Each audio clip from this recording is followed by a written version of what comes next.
Good morning. Welcome to the City Infrastructure Committee meeting of 18 August 2020. I declare this meeting open at 10:50 a.m. I'd like to advise meeting attendees that this meeting is being audio recorded, so welcome to those people listening at home. I'd like to begin today's meeting by acknowledging the traditional custodians of the land on which we're gathered and pay my respects to elders past, present and emerging. I note that there are two leave of absences to record. Councillor Tim Fraser and Councillor Jacob Heremiah have both left the committee meetings to attend a veterans service at Greenbank. So can I have a... Thank you, Councillor Bradley. Councillor Bradley moving to accept those absences. Is there a seconder? Councillor Raven. All those in favour? It's unanimous. Thank you very much. So on the business agenda today, I'm hoping to move item 5.1 forward, which is a briefing from SEQ Water regarding the Water Future Program and Regional Drought Response Approach. Acting Water Business Manager, Mr. Steele, could you please enter the discussions? And before we open the discussions on this item, do any councillors have a conflict of interest to declare? There being none, Mr. Steele, can you proceed? Thank you, Madam Chair. Good morning, councillors. Through the Chair, I'd like to introduce Ross Muir, who's the General Manager of Strategy and Planning, and Michael Foster, who's the Manager of Strategic Engagement for SEQ Water, who have kindly given us their time this morning to provide Council with a briefing on the Regional Drought Response Approach. So, without further ado, I'll hand over to these gentlemen. Thanks, Ben. If we could just load up the slide pack, thanks. Thanks very much for having us here today. This is part of a regular briefing that we like to provide to all the councils in South East Queensland, particularly as we enter into drought situation, which is pretty much where we're at the moment. That's okay. For those of you, is everybody, the first slide we had was just a quick introduction to the South East Queensland water grid. I'll quickly just talk to that if you like. It's really just highlighting that since the Millennium Drought, obviously there's been a lot of infrastructure built, and we're a lot more resilient in South East Queensland. Thank you. And effectively, we're much better placed for severe droughts than we were, 10 or 15 years ago. So, and one of the reasons, apart from just infrastructure, is we have a very detailed and implementable plan around drought response, which I'll touch on in just a second. So that's a quick snapshot of the water grid and our infrastructure. You can see that there's a mix of different assets. South East Queensland's water supply is largely centred around Wivenhoe Dam, but we do have manufactured water assets in the desal plant on the Gold Coast, and we also have a recycled water plant, which I'll touch on a little bit later, which can make a very big contribution to our water supply, particularly during drought. Thank you. So quickly just moving to the forecast and the current situation. Rainfall, and you've probably seen it's rained a bit over the last couple of weeks.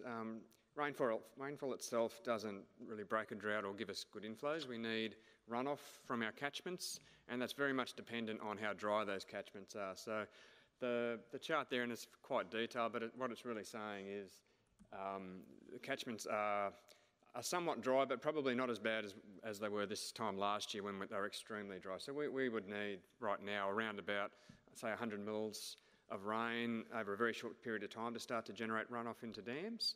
That number this time last year was probably double that. So catchments are in a reasonable condition, but we do need that short, sharp amount of rain to build storages up.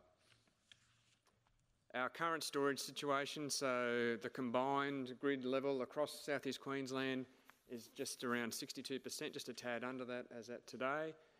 This time last year it was around 66%.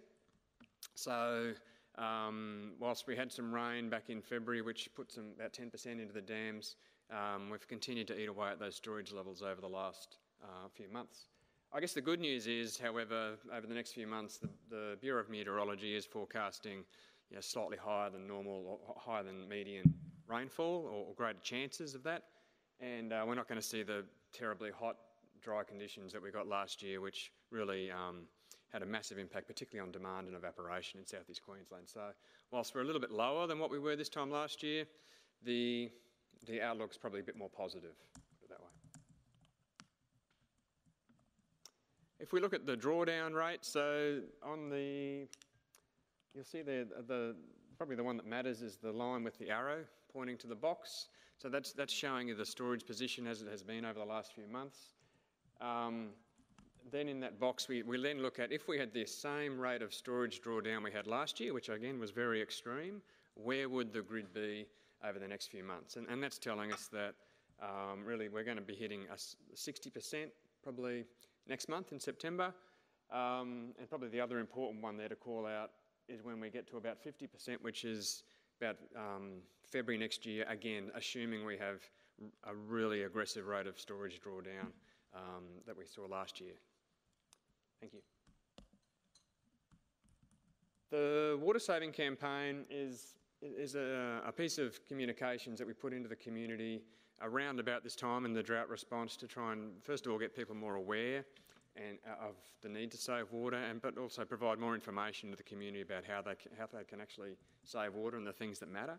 That campaign is currently, we've just launched that this month and it's in social media, but we will be running a television campaign commencing the 23rd of August and a radio campaign shortly after that, running pretty much till the end of September, very early part of October, to really push that water conservation message. Now, we do that in strong partnership with Logan City Council and Logan Water in particular, so that we're providing a holistic whole of water supply chain message to the community. You'll also see some others, such as Urban Utilities, have prepared their own campaign, which we work with them on, and we actually provide consistent messaging across the region. So we very much try to work as one united front, I guess, in terms of communications and drought response. Now, a drought response plan. This is, as I said before, one of the big differences we have compared to the Millennium Drought last year, where we didn't have the triggers in the plan. The points I'll call out there, first of all, at 70%, when storage is at 70%, that's when we start to stand up and become ready for drought response. So we've been doing things like working with your council and Logan Water on, say, running scenarios. Okay, if we hit a drought, what do we do? Who's doing what? And how do we coordinate those sort of things? So we've been running those programs really much over the last 12 months. And we start to get into, as I said before, into market around educating the community around drought response. When we get to 60%, then that's a trigger for actually starting to increase our supply into the system. So at 60%, we then ramp up production from the Gold Coast desalination plant up to 100%. And what we're trying to do there is really protect Wivenhoe Dam, basically, by sending water from the Gold Coast and desal plant into the central part of southeast Queensland. We also, as I said before, we have that water saving campaign. We ramp up and we try and achieve a target water saving. And that's also a trigger for us to start to think about recommissioning the Western Corridor Recycled Water Scheme. So, which I'll touch on now, but it's also later in the pack, but I'll probably cover that one off. So we think about adding production into the system. Southeast Queensland, we use about 800 megalitres per day, just to put it in perspective. The desal plant, it can produce around 130. And if we fully recommission the Western Corridor Recycled Water Scheme, which takes pretty much all of Brisbane's wastewater, treats it to drinking water standards, and then pipes it into Wivenhoe Dam, where it's then retreated from Mount Crosby and put back into the system, that adds another 180 megalitres per day. So that's around about 20% of southeast Queensland's water supply. So it's a really important asset for us. And at that 60%, we start to think about when we recommission it, because it takes about 2 years to actually have it fully in production. One of the reasons it takes so long is we have a very extensive water quality testing period that we go through to fully validate and verify that the water produced out of there is absolutely safe and meeting those Australian drinking water standards. Now, when we actually hit this 60% trigger in November last year, and we thought, given that summer's upon us, is now the right time to really be pressing the button on this recommissioning. It's about a $180 million investment. It's not trivial.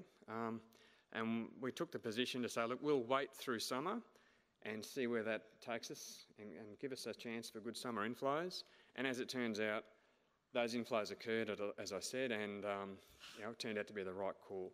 We're currently thinking about right now, do we take the same approach over summer, or is there a small amount that we should be doing beforehand? So, for example, there is a small part of the recycled water scheme that's actually in operations at the moment, and we use that to supply Swanbank Power Station, and we'll be providing water to Tarong Power Station within a couple of months, and that will then offset the water that they're taking from Wivenhoe. So there's some small things we can do in preparation for the recycled water plant restart. But certainly we're going through that process at the moment, saying, okay, what do we do before summer? And we probably will wait again, but we'll certainly take some smaller actions to make sure that we're ready. Probably the final thing I'd call out there is, as part of the plan, when we get to 50%, that's when we implement restrictions. And when I say we implement restrictions, it's in the drought response plan, and it's something that is set out there that we've worked with all the councils and urban utilities and Unity Water on, but it's actually your decision to do that. So, and that includes having a standard set of restriction measures. So we've developed up a standard set of restriction measures with everybody's agreement so that they're ready to go when needed. But at the end of the day, it's not, we don't have any power or any role in terms of water restrictions. That we're really relying on yourselves to work as a region to do that in partnership with all the other water businesses in South East Queensland. Just very quickly, I think I've covered off on the Gold Coast desal plant. Probably contrary to some myths that are out there, this isn't a white elephant. We've been using this extensively. In fact, it steps up when we have a supply interruption on the Gold Coast or when we've got shutdown works. It ran through last summer to support our drought response, and it'll be ready to go over this summer as part of that drought response as well. Thanks. And of course the Western Corridor scheme, I think I've touched on those points. It's one of the world's largest recycled water schemes and a very important part of our water supply mix. Thanks. So look, in terms of next steps, we'll continue to work with Logan Water and yourselves on drought response, assuming that we end up in that space. We always need to plan for the worst. And we'll be evaluating what we do over summer, continuing to look at those forecasts, particularly when we think restrictions might be needed, and to be working very closely with everybody around the timing of and the format of restrictions as we get a bit closer to that time. But look, certainly I'll probably finish by saying the partnership that we have with Logan Water and the other water businesses in South East Queensland is absolutely critical. And I think through the drought response over the last couple of years that we've faced, it's really gone to another level in terms of that cooperation, and we certainly we need to maintain that going forward so that we can have an effective water supply and drought response going forward. Thank you for your time. Thank you very much. We'll have a short, sharp presentation. I'll now open the floor to councillors. Do any councillors have a question? Councillor Stemp. Thank you, through the chair. So just to clarify, with water restrictions, they're recommended by SEQ Water, but it's up to council to decide whether they're implemented and at what level. Is that correct? That's right, yeah. So we have a regional plan, and we try and work with everybody on to get some agreement. When it actually comes to implementing them, it's your call. Okay, thank you. I was just going to say, probably one of the big lessons out of the Millennium Drought, what worked really well for us, and we all sort of, I guess in the water sector, took it forward, was this whole regional consistency. So whilst Ross said, the schedule restrictions have been developed with all sort of water retailers and council water businesses across the region. And our hope and I guess aspiration is that when restrictions hit, everyone implements the same restrictions, so there's consistency across the region. And it certainly helps from a confusion perspective. Same rules apply across South East Queensland. We often say, with the advent of the water grid, which is our ability to move water across South East Queensland, that we are really one region, one water supply, and being able to apply that sort of consistent restrictions works very well. And certainly I'll just add that the experience that we had this year when we actually got down to 55% in February, everyone was very ready for restrictions, and the work that we've done then and before that made sure everyone was well placed to do that. So I think we're in a pretty good spot. But at the end of the day, to answer your question, it's your call. Yeah. Because it's quite interesting. I had quite a few residents ask me about restrictions even when I was just door knocking for my campaign as to who implements them, and I honestly didn't realise it was council that had the final say. Because obviously some people, when it doesn't rain for a while, people get concerned that we're running out of water, and I guess they were sort of indicating, you know, when a restriction's going to kick in. But obviously we're sitting quite well anyway at the moment, aren't we, in terms of capacity? Well, I guess it's be alert, not alarm. So and we'll see what happens over summer. But you know, we could very well be in a place where we need to be thinking about restrictions towards the end of summer, depending on how we go. Probably the other thing worth mentioning, we track sort of, and have been tracking community attitudes and insights to water, I guess, over the last five or so years. And I'm certainly the flavour coming through both the surveys and our conversation with councils is there's almost an expectation on the community, from the community, that if the levels continue to go down, that hold on. I mean, I know we were certainly getting some communication into us even over last summer. You know, why aren't restrictions on? And we should be. So I think there's an appetite there. And also, I guess, as a sort of a bit of a reminder, during the Millennium Drought, we did not go into restrictions in southeast Queensland until our levels were at 40%.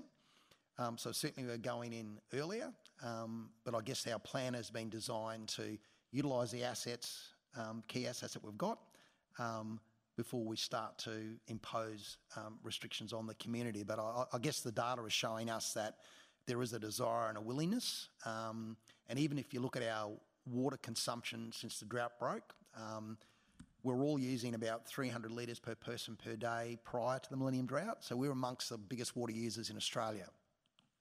We got it down to about 124, which I think was a record for a developed country during the drought itself.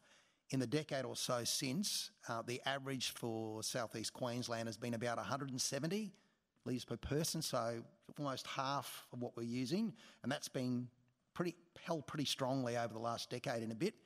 We certainly saw a couple of spikes over the last couple of summers. Ironically, when we all went into sort of lockdown in sort of March, April, we saw a bit of a jump in water use across the region. And anecdotally, it looked like the outdoor water use and people were jumping into their gardens a bit more.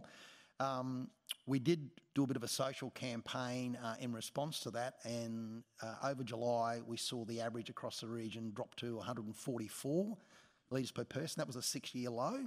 And when we look at our tracking data at the moment, we're a little bit over 150 litres per person per day, about 152 for the region.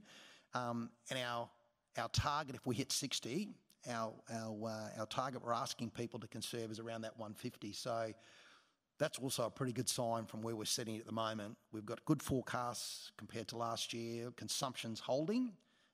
So I guess every reason to be optimistic, but I guess as Ross is alluding to, our job together with our water service providers is plan for the worst, hope for the best, but plan for the worst.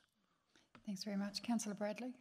Well, I was going to ask about the daily consumption and what the ideal was, so you stole my thunder there. And I was also going to speak about what Councillor Stemp said about, I didn't realise it was actually council to decide. I thought it was the state government, so that was news to me, because I actually did pseudo-lobby the state member probably around February, you know, when you're going to sort of call restrictions, because people were starting to talk about it.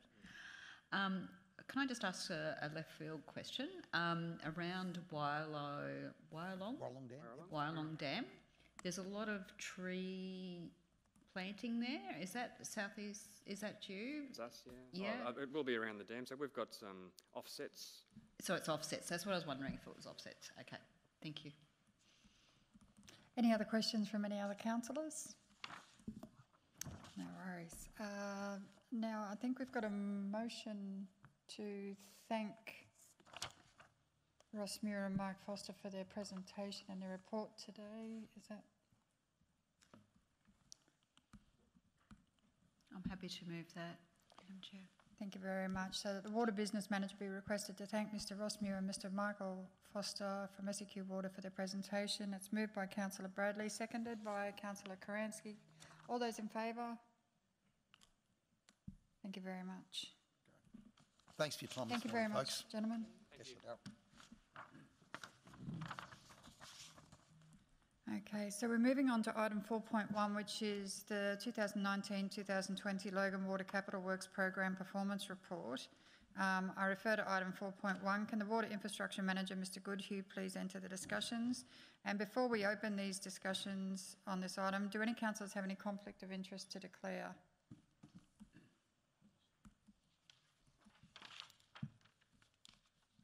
There being none, I refer to the Manager to open public discussion. Mr Goodhue, could you please proceed?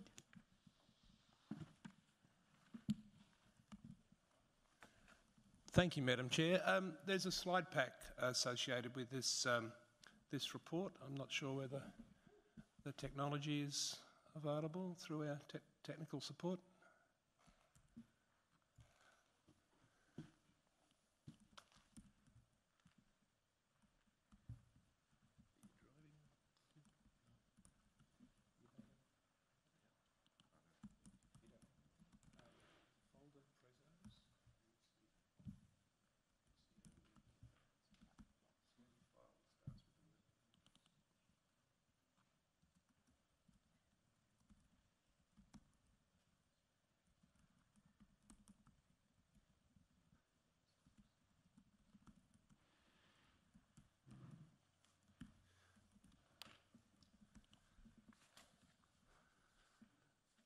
Whilst the technology is starting up, I guess I'll just go through a few headline items. You have the report, and I guess I'll take it as read. In terms of the headlines, of a total adopted budget of $139.3 million across both water and wastewater capital programs, Logan Water achieved $134 million, or 96% performance to budget. You'll note that the wastewater expenditure is significantly higher than the water expenditure, and that, I guess, reflects the lumpy nature of investments in the likes of wastewater treatment plants, and particularly the significant investment in the priority development area infrastructure. Next slide.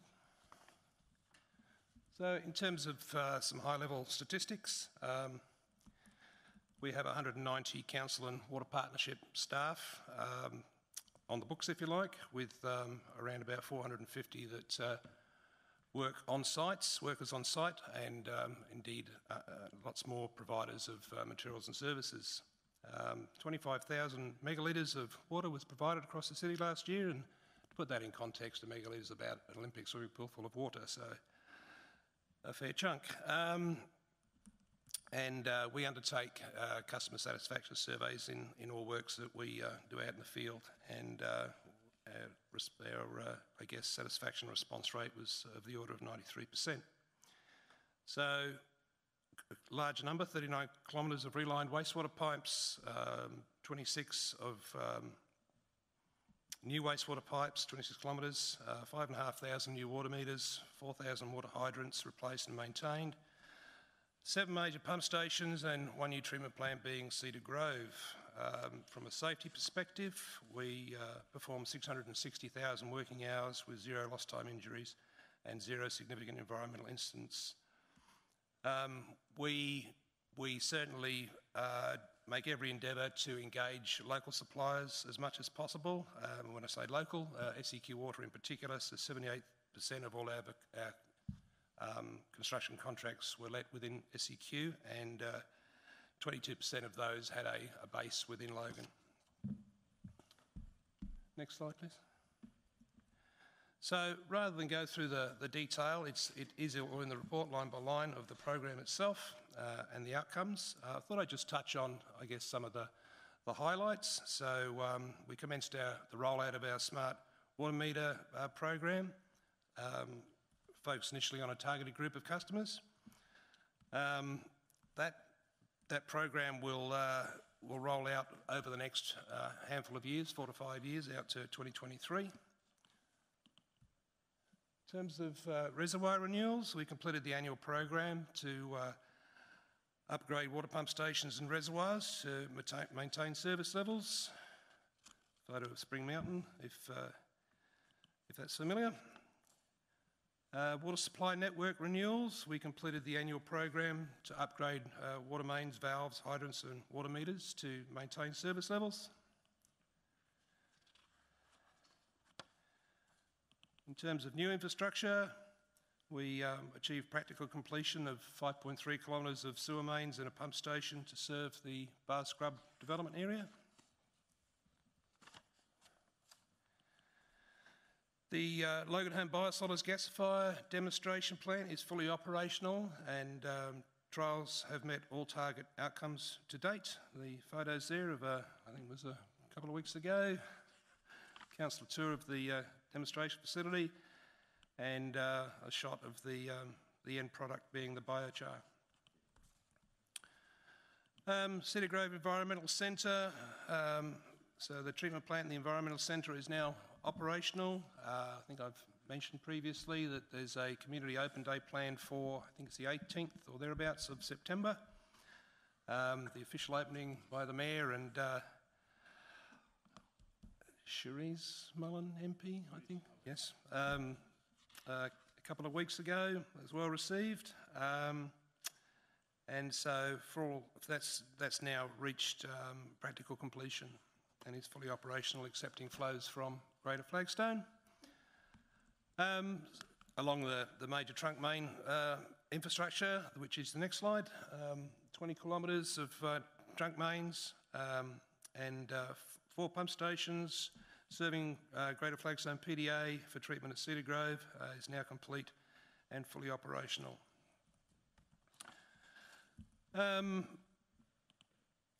New wastewater infrastructure to serve Greenbank development growth is well underway. It wasn't completed last financial year, it will be completed this financial year. Similarly, new wastewater infrastructure is progressing in Logan Reserve. That will be complete this financial year. We completed the annual program to renew and improve the wastewater network to maintain service levels. Similarly, with wastewater treatment facilities, they were enhanced to meet environmental obligations.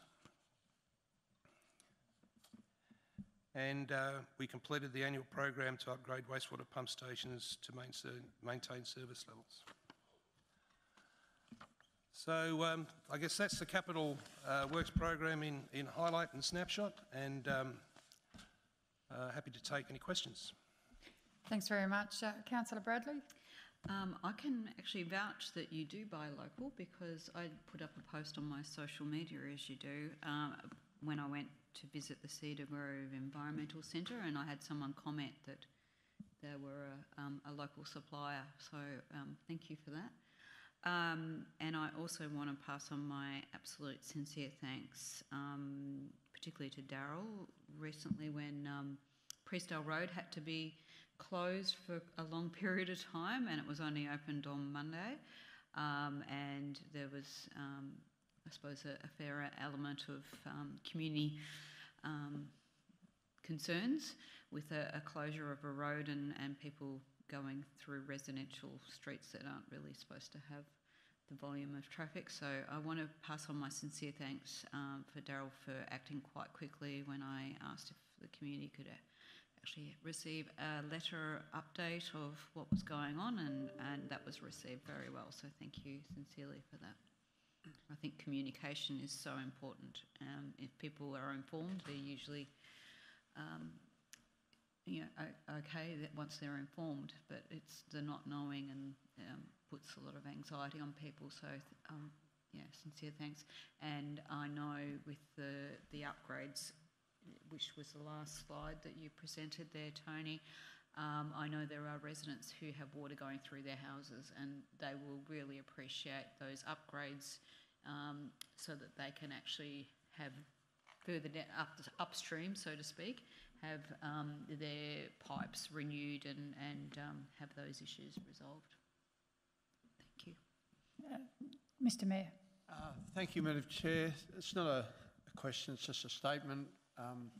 Even though the local paper described it as polished poo to the river, I'd just like to say that I was absolutely delighted in going out there and opening the water treatment plant out there at Cedarvale. Congratulations to everyone involved. You've done a great job. Absolutely. I'm sure all councillors will appreciate and offer that same sort of view when it comes to the wastewater treatment plant. Are there any other questions? Councillor Hall. Yeah, I'd just like to acknowledge the fantastic work that council's doing, specifically with the Logan City's biosolids gasification project. This is pretty much a landmark thing happening here in Logan, and if reporters wanted to report on anything, they should really be doing it on that, because at the moment all eyes are on Logan with this particular project going forward, because it's going to solve so many issues down the track for so many different countries and so many different cities. I think we don't understand how immensely important this project is. It's beyond the scope of anything being done pretty much by any other council. I think it's fantastic. Do you want to respond to that, Mr. Yeah, Goodman? Madam Chair, if you indulge me. So, why not? Indeed, the gasifier is something that certainly we haven't found that's been. It's not only Australian first, as far as we can tell. It's a world first, and we've had significant inquiry from overseas.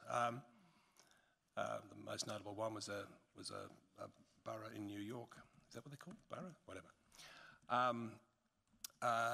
And certainly there is a lot of attention through the industry, nationally and internationally, on that specific project, and I guess that was reflected in the interest of the Australian Renewable Energy Agency and their significant funding contribution towards the innovation.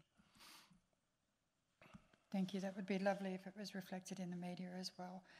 Councillor Bradley, did you have another question? Yeah, thank you so much. With what you just said then about world recognition for, world first with the biosolid gasification project, is council going to patent it by any chance? Well, firstly, there's a councillor briefing specifically on the biosolids gasification project to provide interested councillors a little bit more detail on that. The reality of life, I guess, and we'll cover all of that, but the reality of life when it comes to that particular innovation is, firstly, it's not, gasifiers have been around for 4 decades or more. The innovation in itself is the combination and adaptation of a number of different technologies, which in itself is very difficult to patent. But that said, we don't have R&D budgets, so we've got to work sort of cap in hand with the private sector, and they make the majority of the investment when it comes to the R&D. So, they chuck some skin in the game. So we actually haven't contributed in a monetary sense in any real way to this, but at the end of the day, we reap the benefit. So, and I guess, if we were to take that to the nth degree and talk about, going into the business of selling gasifiers, it's not our core business. At the end of the day, we had an operational issue which is costing a bomb annually to manage biosolids. So we very selfishly, we're looking for a solution to our problem. If others benefit from that in the longer term, then so be it. We've enjoyed the benefit of the funding, and we've solved the problem and saved the community a buckload of money. Okay, and my second question, if I may, I couldn't come to the tour with all the councillors, and I've asked for a tour when it's operational, actually physically working. The full-blown plant, which will be another year or so away. Year or so away. Oh, okay, that long away. Oh, okay. Yeah, the demonstration facility is there now. The actual operational plant is located elsewhere on site. Okay, thank you. So this phase is all about proving the technology. I mean, it all works in theory, and to date, it's all been performing magnificently. But along the way, design tweaks have to be made. Yeah. And that's where we, as I say, we work in collaboration with the private sector, and so when you go out on site, you'll see different names on shirts from, Pyrocal is the gasifier manufacturer. Okay, thank you. Any other councillors have a question? I've got one quick one, which is the end product. Where is that currently being sent to, if you can? Well, given that we're only in demonstration at this point in time, and there's another collaboration, we don't have, and to say the combination of technologies, one thing that we don't have is a dry enough sewage sludge to put through a gasifier. So we've actually been importing it from Victoria, which has had its own challenges with COVID. And we've done a series of tests, and the latest one is it's either a 100-tonne or 200-tonne pass.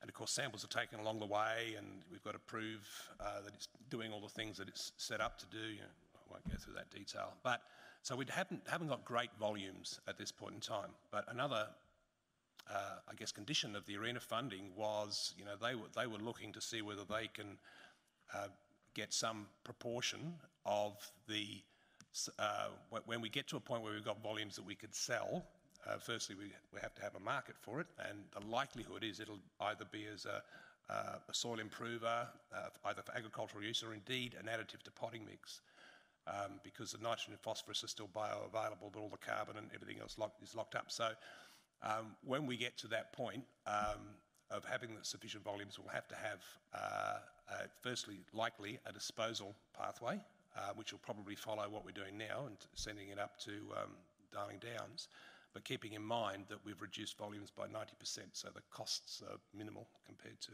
the costs reduced by 90% theoretically as well. But longer term, we'll be looking to develop markets for the product of biochar. Excellent, thank you so much. Do councillors have any further questions for Mr Goodhue?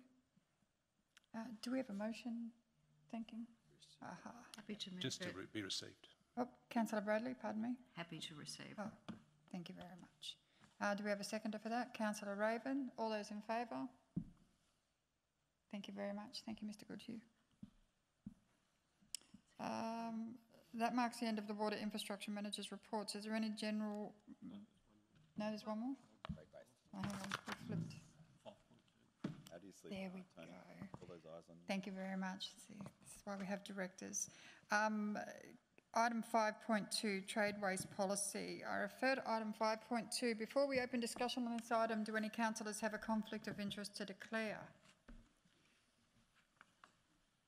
There being none, I now refer to the manager to open public discussion. Mr Steele, you may proceed. Thank you.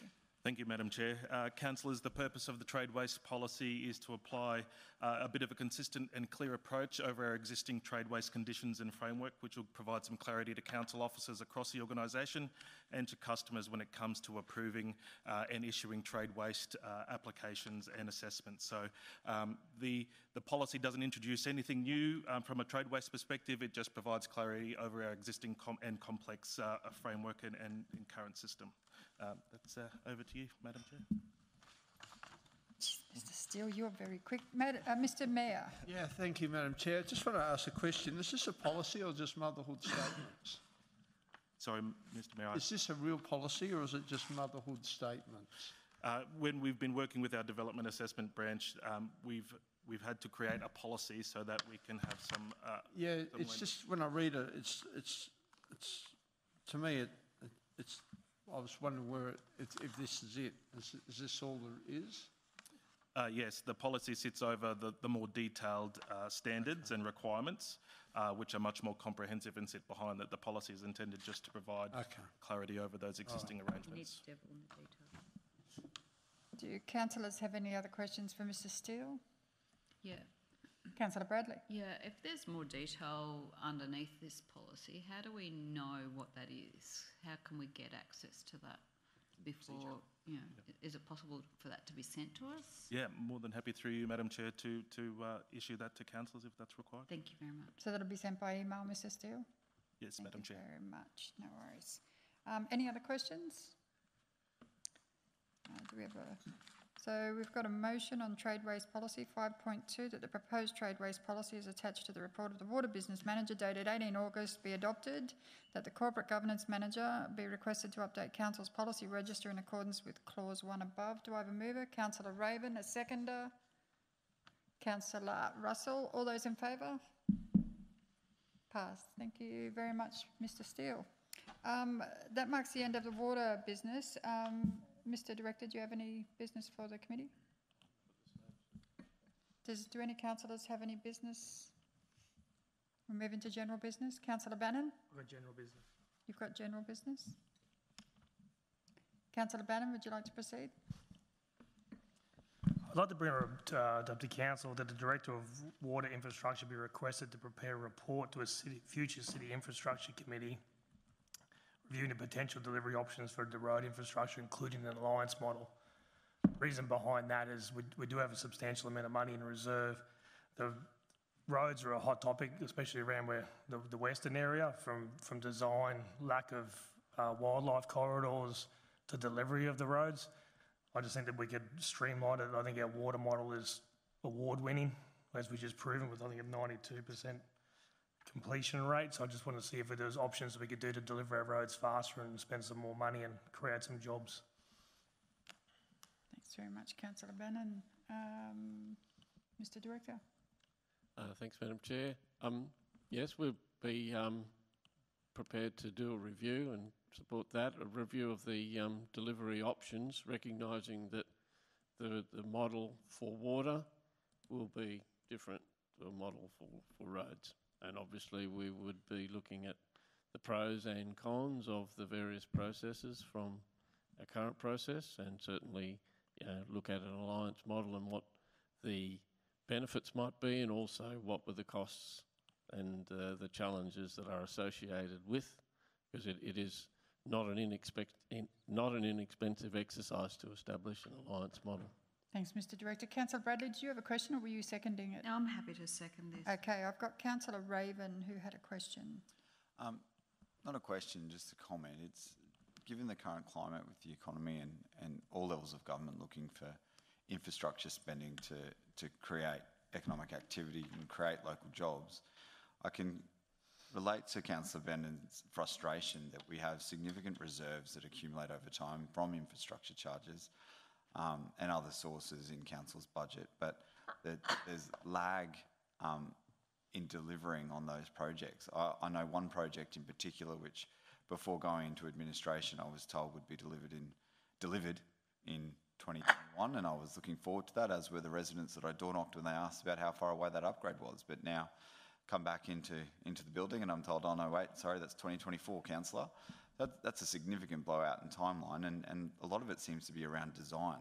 So if as part of this review we can identify where those slow points are, where the delays are being created, an alliance model might not be the perfect model, but I think we really need to identify what's holding up the flow of funds being spent, because the money that we've got in reserve could be better spent elsewhere if you're not able to spend it in time.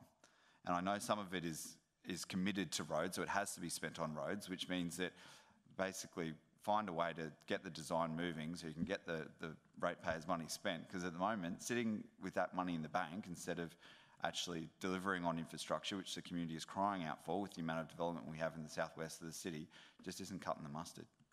Mr Director, would you like to respond to that? Yes, so obviously the funding is there in reserve, and in adopting this year's budget, you will have noticed that in the COMPAS model, the capital and operating major projects, basically, which is the forward view, and you will see that very quickly with the huge spend on road infrastructure over the next few years, that surplus will be used up to fund projects within the next few years. So there is no big bucket of money that won't be drawn on over the next, because we have a huge commitment, and particularly through the sub-regional infrastructure agreement, there's a commitment for $1.2 billion worth of road infrastructure. I think the SHRIP is a different kettle of fish altogether. We're just asking you to find a way to make the hole in the bucket bigger so the money can flow out and build some roads as soon as possible. Which he will be addressing in the report. Councillor Wilcox. Thanks. I think essentially Councillor Bannon and I are concerned that our roads priority lists, they're not in the correct order that the residents want to see, and that's what we keep coming back to. We've seen road improvements that have been completed because they connect residents, yet they're roads to nowhere because they actually don't connect. In Division 11, we've just had Newbeath Road upgraded for a cost of around 17 million to flood-proof the road, and I really hope it does. And the plans to upgrade the rest of the road, both towards the school and towards Newbeath Forest, are in stages of planning, I believe. But there's still no appropriate plans for the connection of Newbeath Road to Goodnar Old Greenbank Road intersection near the school.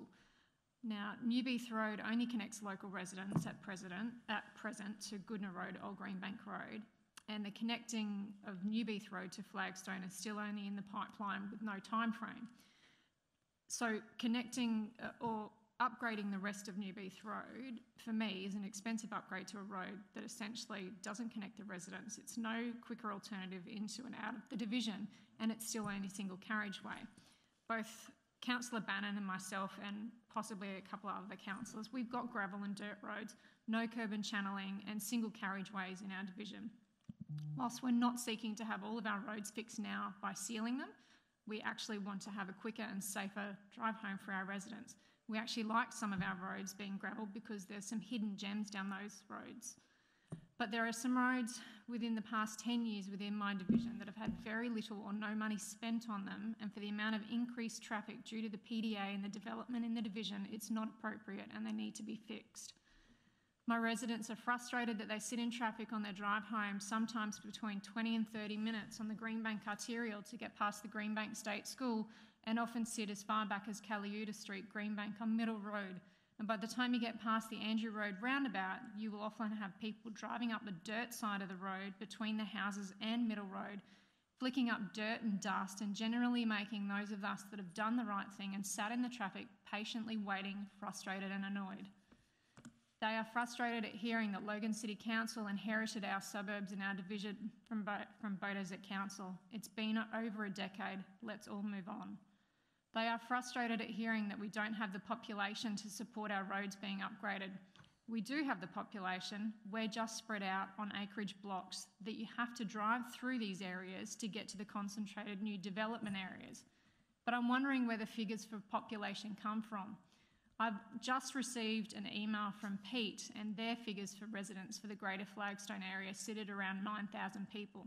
Yet figures obtained from council recently, which refer to the 2016 census, have Greater Flagstone residents sitting at around 2,600. That's a significant difference. So I'm in full support of Councillor Bannon's motion to investigate an alliance model for roads.